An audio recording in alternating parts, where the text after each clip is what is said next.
À 3 jours du scrutin présidentiel du 12 avril 2026, l'effervescence électorale gagne le nord du Bénin.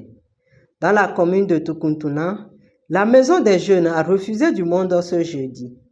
Partisans et curieux sont rassemblés autour de la délégation du duo Wadaï Talata pour une séance de sensibilisation et d'appropriation du projet de société.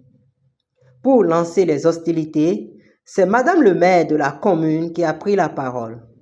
Dans ses mots de bienvenue et d'ouverture, elle a salué la mobilisation des populations, y voyant le signe d'un engagement citoyen fort pour le développement local. Nous devons nous maintenir, écouter attentivement le message que nos autorités nous ont apporté ce matin. Une fois le décor planté, le volet politique a pris le relais. L'honorable Christophe Kaki et Barthélémy Kassa sont montés au créneau. Les deux leaders ont rappelé les objectifs de cette rencontre de proximité avant de porter la voix du candidat à la présidentielle, Romial Wadaï. Nos problèmes sont maintenant. Pour résoudre ces problèmes-là, nous avons besoin de marquer d'une façon indélébile notre empreinte pour les élections présidentielles du 10 avril. Normalement, rien ne nous empêche ici de faire 100%. Tous ceux qui sont agents électoraux sont des fils de Tukuntuna. Tous ceux qui devront voter sont les fils de Tukuntuna, les fils et filles de Tukuntuna. Ça veut dire quoi? Entendez-vous?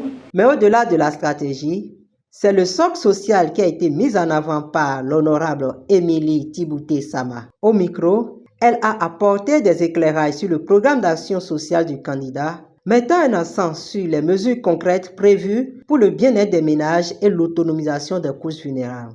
Nous avons résumé le projet de société du candidat, notamment en ce qui concerne la pension retraite des agriculteurs, la stratégie qui sera mise en place pour que ces braves alliés, au soir de leur vie, continuent à vivre décemment. L'accent a été mis également sur la gratuité des frais scolaires des filles au collège, la facilitation dans l'obtention du microcrédit pour nos femmes, l'assurance agricole.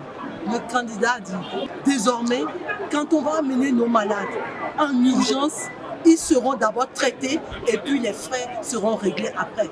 Enfin, la rencontre a pris une dimension solennelle avec l'intervention du sage Ousmane Batoko. L'ancien président de la Cour suprême a tenu à recentrer les débats sur les valeurs républicaines.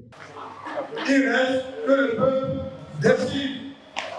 Et c'est à vous, mesdames et messieurs, de Tukuntuna, de donner ce pouvoir que nous attendons, nous tous, dans les mains du Dieu Wadaï Talata, pour l'avenir de notre destin commun.